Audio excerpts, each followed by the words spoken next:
Germanton Hospital pioneers in world-class orthopedic cardiology and multi-specialty care. Top 3 in Hyderabad, top 10 in South India. Attapur, Hyderabad. కానీ మీ ఇంట్లోకి రాగానే నాకు బాగా నచ్చిన photo మీ వెనకుంది పైన. అవునండి. 5గురు బ్యాచ్. అవును. సో ఫస్ట్ నేను, మీరు, నా తర్వాత ప్రసాద్ బాబు గారు, రాజు గారు, మన ఓకే, నరసింహరాజు గారు, సుధాకర్ గారా? కాదు, మహర్షి రాఘవ. ఓకే, మహర్షి. యాక్చువల్గా మీరు కరెక్ట్గా గెస్ట్ చేశారు. సుధాకర్ని అడిగాము, సుధాకర్ చేయను అన్నాడు. వారి అబ్బాయిని ఈ సినిమాలో ఇంట్రడ్యూస్ చేస్తాను. ఆ సినిమా పేరే ఆలోచన. నా వెనకాల పోస్టర్ చూడండి, ఇదే ఆలోచన. ఈ సినిమాకి అది ఈ 5గురు ఈ సినిమాలో యాక్ట్ చేశారు. మీరు చూస్తే దీని వెనకాల ఉంది. ఇప్పుడు నేను లేటెస్ట్గా చేసిన సినిమా అంటే 50 ఏళ్ల తర్వాత మేము యాక్ట్ చేసిన సినిమా ఆలోచన. ఈ ఆలోచనలో 5గురు ఫ్రెండ్స్ ఉంటారు. అందరికీ నా వయసే, 70లో ఉన్న 5గురు. వాళ్ళ యంగ్ టైం ఊహించి మా డైరెక్టర్ గారు అది పెయింట్ చేశాడు. ఓకే, అది రియాలిటీ కాదు, పెయింటింగ్. So painted. ఆయన మా చాచా గారిని ఆయన director. Okay, he himself is a painter. Okay, so he painted, he is done a art work అని తయారు చేశాడు అది ఆ ఫోటో. ఓకే, అది అలా ఉన్నవాళ్ళు ఇప్పుడు ఈ వయసులో ఉన్నారు. అందుకే నేను ఇప్పుడు ఇదంతా ఎందుకు చేస్తున్నానంటే ఓకే, ఆ ఆలోచన సినిమా కోసం. ఈ ఆలోచన సినిమా ఇప్పుడు పూర్తి అయింది, ఈ నెలలోనే విడుదల అవబోతోంది. Okay, super super cinema. అది మంచి సినిమా, అది మంచి కథ. అందరూ కూడా చాలా బాగా నటించినటువంటి మంచి సినిమా. ఓకే, కానీ అనుకుంటాం కదా సార్, ఇప్పుడు సినిమా ఇండస్ట్రీ అంటే చాలా ఈజీ అయిపోయింది అందరికి, వచ్చే వాళ్ళకి, డైరెక్టర్స్కి కానీ యాక్టర్స్కి కానీ. కానీ ఒకప్పుడు సినిమా ఇండస్ట్రీ అంటే కనీసం షూటింగ్ చూడటానికి లోపలికి వెళ్ళటానికి కూడా పర్మిషన్ ఉండేది కాదు. గేట్ బయటే నెట్టేస్తారు. ఓకే, అలాంటి స్థాయి నుంచి ఈ స్థాయి వరకు సినిమా ఇండస్ట్రీని చూస్తూనే ఉన్నారు కదా మీరు. అవును. మీరు రజనీకాంత్ గారు ఫిల్మ్ ఇన్స్టిట్యూట్లో ఫస్ట్ బ్యాచ్. అవును. మీ తర్వాత వేరే బ్యాచ్, తర్వాత చిరంజీవి గారు సెకండ్ బ్యాచ్ లో రాజేంద్ర ప్రసాద్. అవును, రాజేంద్ర ప్రసాద్. ఆయన కూడా మాతోనే చదువుకున్నాడు. మాకు 2 ఏళ్ళ కోర్సు. ఓకే, ఫస్ట్ ఇయర్ మేము, మాకు సెకండ్ ఇయర్లో రాజేంద్ర ప్రసాద్ జాయిన్ అయ్యాడు వచ్చి. కానీ అప్పుడు ఎలా ఉంటాయి సార్ ఈ సినిమా కష్టాలు, సినిమా అవకాశాలు, ఒకరినొకరు హెల్ప్ చేసుకోవటం, తినక పస్తులుండి,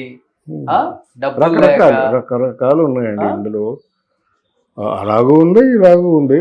బాలకృష్ణ గారు ఉన్నారు, ఆయన పస్తులు ఉండాల్సిన అవసరం లేదు కదా, ఆయన గొప్పగా సంపాదించాడు. ఎన్టీఆర్ గారు, నాగార్జున ఉన్నాడు, ఆయన పస్తులు ఉండాల్సిన అవసరం లేదు. వాళ్ళు తీసేయండి అసలుకి ఎందుకు, అలా ఎంతమంది వాళ్ళ ఫాదర్స్ అందరూ కష్టపడ్డారు కదా, వాళ్ళు ఫాదర్స్ తో పాటు తర్వాత వచ్చింది మీరు. ఎవరైనా కష్టపడక తప్పదు, ఎందుకంటే టాలెంట్ అనేది ఇట్స్ నాట్ ఎవడబ్బా సొమ్ము కాదు.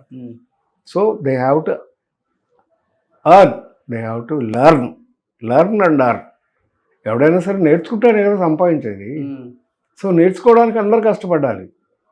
ఇప్పుడు రామారావు గారికి 11 మంది కొడుకులు, ఒక బాలకృష్ణ గారు ఎందుకు నిలబడగలిగారు?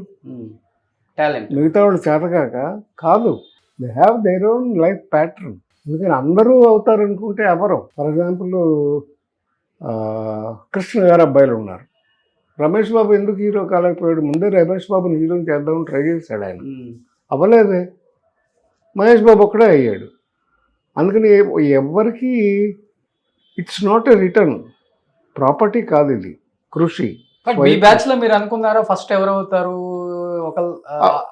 అందరికీ కూడాను, మా అందరికీ వచ్చినప్పటి నుంచి, ఫర్ ఎగ్జాంపుల్ రజనీకాంత్ ఉన్నాడు అనుకోండి, వాడు ఎప్పుడు హీరో అవుతాను అనుకోవాలా. ఎందుకు? He aimed at Shatrughna Sinha, హిందీలో గొప్ప విలన్, స్టైలిష్ విలన్. అంత అయితే చాలు వచ్చాడు ఆయన సినిమా ఇండస్ట్రీకి, ఇన్స్టిట్యూట్కి. సో అందుకని ఆయన స్టైల్స్ ప్రాక్టీస్ చేశాడు, రకరకాల కృషి చేశాడు. ఓకే, చేస్తే దాంతో సక్సెస్ అయ్యాడు. శత్రుఘ్న సిన్హాకి 1000 రెట్లు ఎదిగిపోయాడు. అవును, అదంతా ఆయన కృషి.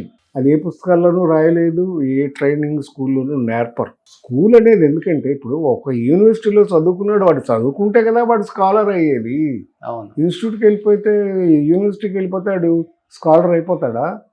అవడగా. So he has to implement his talent. Okay. అలాగా ఎవరికి వాళ్ళు వాళ్ళ టాలెంట్ని ఇంప్రూవ్ చేసుకోవాలి. సో ఆయన స్టైల్ ట్రై చేశారు. స్టైల్సే ట్రై చేశాడు కానీ ఆయన ఏనాడు హీరో అవుతాను అనుకోలేదు. ఓకే. మీరేం నేనే ట్రై చెప్తున్నా చేసేవాళ్ళు? కదా, నేను ఆర్టిస్ట్ అవుదాం అనుకున్నాను, మంచి ఆర్టిస్ట్ అవ్వాలని నా కోరిక. అందుకే నేను మొదటి నుంచి కూడా I was on to good films. నేను కమర్షియల్ సినిమాలు ఎక్కువ చేయలేదు. ఎందుకు చేయలేదని నాకు నచ్చం. ఓకే. ఫైటింగ్లు, గొడవ, ఇవన్నీ అంటే ఏదో ఒక సెంటిమెంట్, ఒక ఇది లేకపోతే, కథలో పర్పస్ లేకపోతే నాకు నచ్చేవి కాదు. ఓకే. నా అదృష్టానికి అంతులేని కథలో క్యారెక్టర్ పడింది కనుక నేను ఆర్టిస్ట్ని అయ్యాను. అయిన తర్వాత కూడా నేను ఎప్పుడు చూసిగానే ఉన్నాను. నాతో పాటు వచ్చిన వాళ్ళు 500 సినిమాలు 600 సినిమాలు చేసిన కళాకారులు కూడా ఉన్నారు, సక్సెస్ అయిన వాళ్ళు కూడా ఉన్నారు. I was always selective. మంచి సినిమాలు డే వన్ నుంచి ఓకే. ఎందుకంటే అప్పటికే ఐఎమ్ ట్రైన్డ్. మా father film distributor, Navayuga distributor, Sarathi studios managing director. Okay. But me friends ఎప్పుడు సీరియస్ అవ్వలేదా? చిరంజీవి గారు, హరిప్రసాద్ గారు, సుధాకర్ గారు, రజనీ గారు, రాజేంద్ర ప్రసాద్ గారు ఇలా చూజీగా కాదు, మంచి క్యారెక్టర్స్ వచ్చినప్పుడు చేసుకుంటూ వెళ్ళిపోవటమే, అది కమర్షియలా లేకపోతే వేరే యాంగిల్లో మనం అది చూడకూడదు వాళ్ళ సినిమాని? పర్సనల్, వాళ్ళ ఇష్టం. మిమ్మల్ని నన్ను ఎందుకు అడుగుతారు? ఎప్పుడు గైడ్ చేయాల? ఎప్పుడు అలాంటి ఆలోచన మేము ఒకడొకడు అనుకోలేదు. కాకపోతే చిరంజీవి గారికి ఇప్పుడు హయ్యర్ లెవెల్లో ఆలోచన ఉండేది. ఓకే. అది నాకు తెలుసు. ఓకే. ఎందుకంటే ఎప్పుడైనా వెళ్ళాలి, టాప్కి వెళ్ళాలి అనే ఆలోచన ఉండేది. అందుకని ఆయన దాని మీదే కృషి చేశారు, సాధించారు. అందరూ సాధించలేకపోవచ్చు. అలాగే పవన్ కళ్యాణ్ చిన్నప్పటి నుంచి ఆ అబ్బాయికి చాలా కృషి. కుర్రాడప్పటి నుంచి చూసేవాడిని నేను.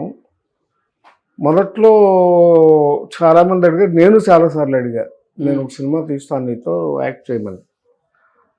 అన్నయ్య వద్దు, నాకు అంత ఇంట్రెస్ట్ లేదు అన్నయ్య. He wanted to become a good director. అలాగే ఆయన ఆలోచిస్తూ వచ్చాడు.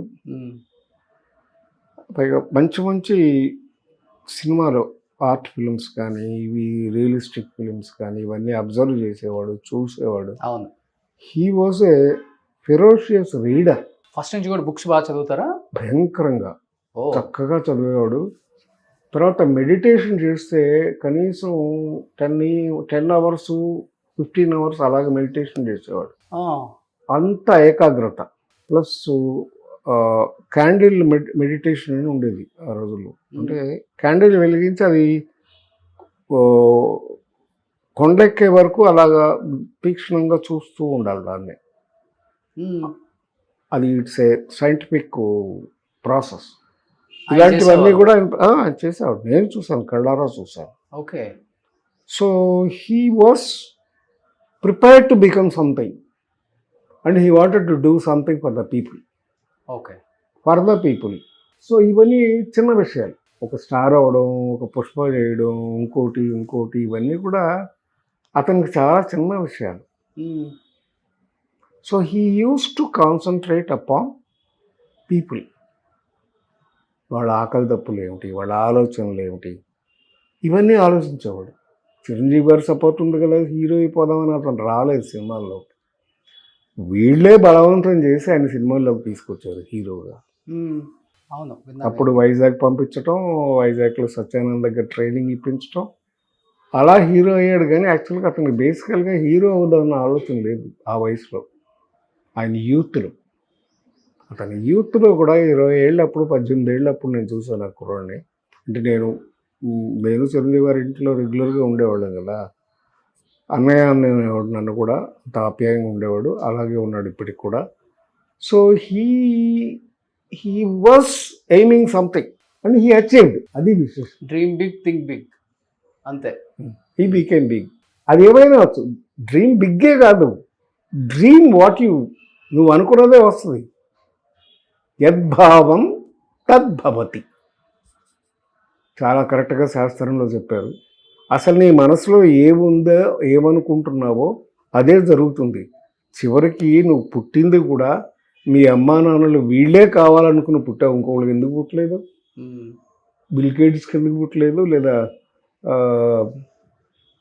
టాటా బిర్లాలకు ఎందుకు పుట్టలేదు? ఇలాగే ఎందుకు పుట్టావంటే నువ్వు అలా కోరుకున్నావు.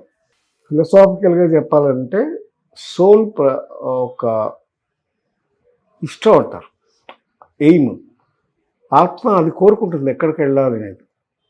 అలాగే వెళ్తారు, అలా సాధిస్తారు. That's it. సుమన్ టీవీలో మీ పర్సనల్ అండ్ బిజినెస్ ప్రమోషన్స్ కోసం కింది నెంబర్కి కాంటాక్ట్ చేయండి.